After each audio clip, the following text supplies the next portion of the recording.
Aos 60 anos de existência, a nossa Câmara de Comércio constituiu uma Câmara de Arbitragem e Mediação baseada na qualidade do capital humano que cerca essa instituição e essa coletividade. Mas não para ser mais uma, mas sim para trazer e prestar um serviço à sociedade que seja eficiente, confiável e acessível. Diante do que estamos vivendo hoje, da crise, nós vamos falar de um assunto crucial para as empresas que atravessam esse momento. E com boas notícias, com a evolução da legislação, com um dos nossos instrumentos de trabalho também em evolução, a mediação, prestando assistência à solução dessas questões e que possa sempre beneficiar a nossa economia, o desenvolvimento do país, o empreendedor legítimo, aquele que merece uma segunda chance. A mediação empresarial, ela tem, dentre os seus principais benefícios, os princípios que são tratados numa lei específica, que é a Lei da Mediação, que é de 2015, a Lei 13.140 de 2015, junto com o Código de Processo Civil. Esses princípios seguem diretrizes do Conselho Nacional de Justiça.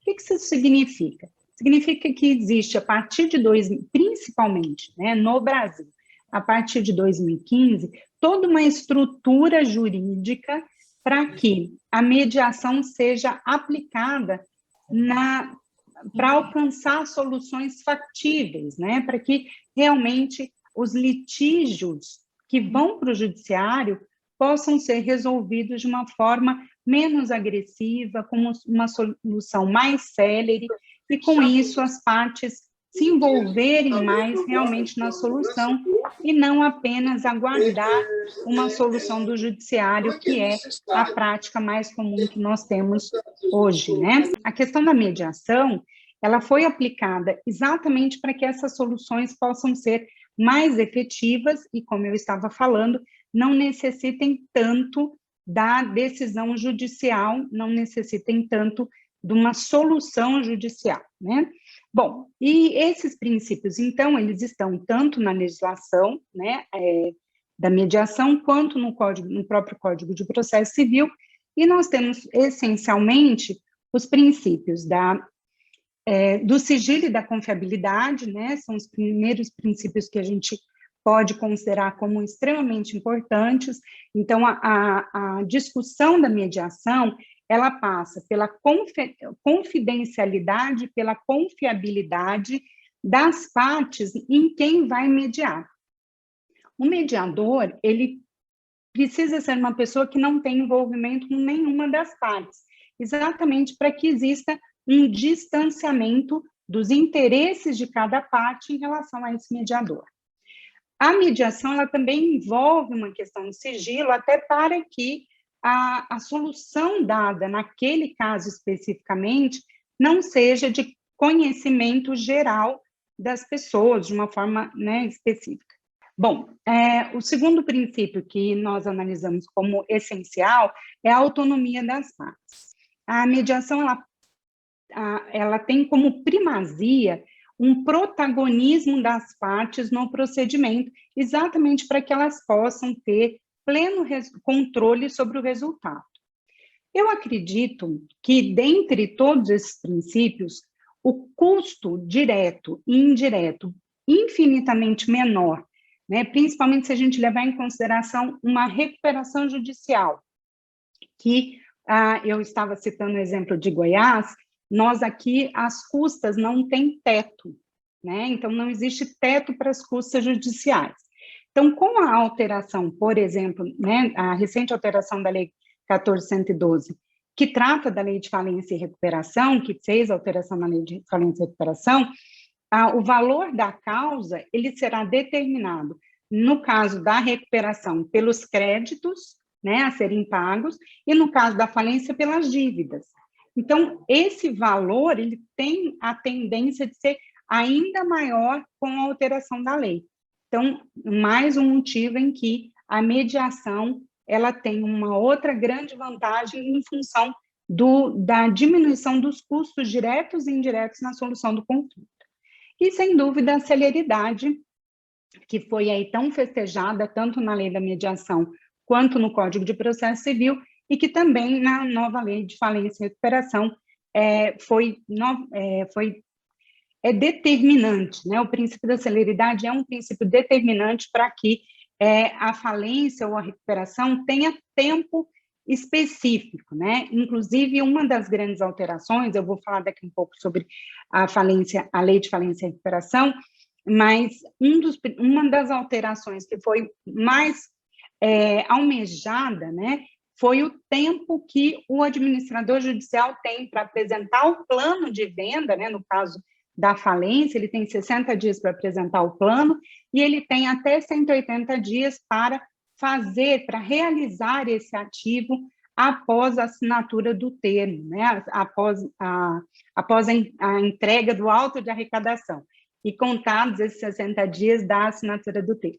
Então, tudo isso faz com que a mediação seja um caminho autocompositivo, ainda novo para a grande maioria das pessoas. Claro que a mediação, quem trabalha com mediação direta e de uma forma geral, reconhece que a mediação ela é uma prática histórica, mas essa construção da mediação nas questões empresariais, até porque tinha uma restrição no Código Comercial, né, de 1850, então a necessidade o encontro desse caminho autocompositivo, ele vem sendo trilhado cada vez mais no nosso país e deve se tornar cada vez mais utilizado e prestigiado pelas pessoas e pelas empresas, valorizando a cultura da pacificação nas relações e, principalmente, a continuidade nos negócios. Então, para facilitar o acesso das partes empresariais, a busca da celeridade, a fim de que possa reorganizar, né, a sociedade possa reorganizar os seus ativos, solver o seu passivo de uma forma preservando a atividade produtiva, né, isso é até um princípio expresso na lei de falência, que foi confirmado e estendido no artigo 75, valoriza administradores e sócios que procuram agir de uma forma coesa nas suas funções e, né, como eu acabei falando agora no começo, já existem projetos pilotos, como é o caso do Tribunal de Justiça de São Paulo, com, né, toda a determinação do Dr. Marcelo e a formação dos CEJUSCs empresariais, são centros judiciais de solução de conflitos dos tribunais de justiça para que haja a mediação e a solução das causas empresariais. Mais de 90% das nossas empresas são familiares. Se nós temos empresas familiares, muitas vezes os litígios das empresas não são necessariamente litígios econômicos.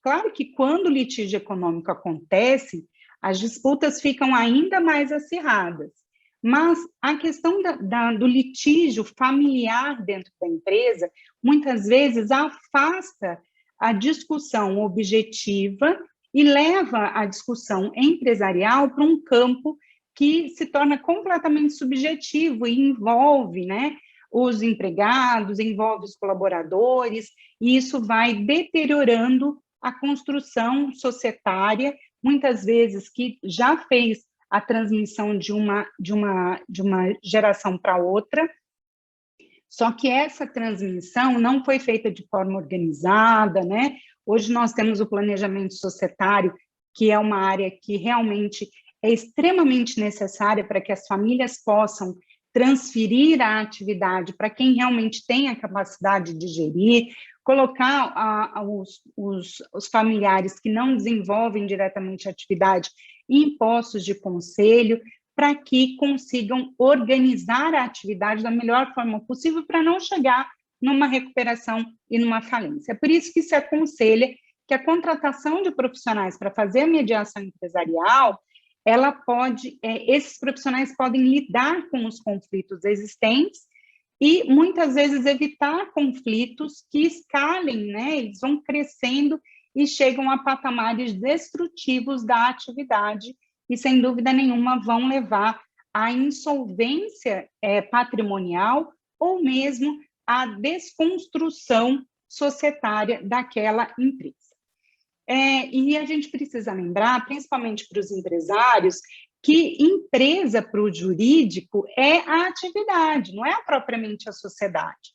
Por que eu estou falando isso? Porque quando a gente separa, né, o empresário, a sociedade, dos sócios e da atividade, a gente consegue visualizar que essa empresa pode ser preservada, essa empresa pode ser transferida para outra sociedade, e essa sociedade pode morrer, né? Essa sociedade pode morrer, pode ser desfeita, sem que você desfaça também a atividade.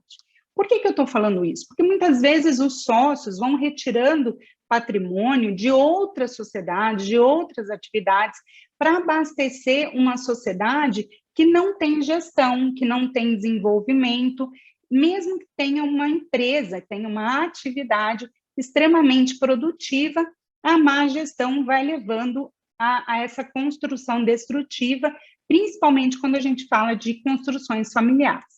Então, uma grande solução para as sociedades empresárias, especialmente as familiares, né, que são praticamente todas, porque mais de 90% são familiares, e pasmem, né, menos de 10% dessas 90% de sociedades chegam à segunda geração.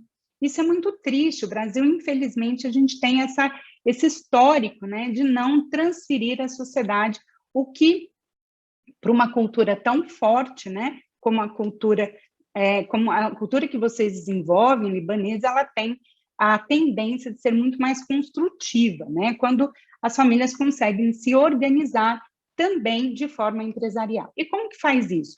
Bom, a mediação ela vai auxiliar principalmente na construção de protocolos empresariais, né, de acordo entre os sócios, que não necessariamente serão levados a registro, que interessam apenas aos sócios, né? E essa construção de protocolos sócios, ela pode ser feita e ela deve ser feita por pessoas que não participam diretamente da atividade.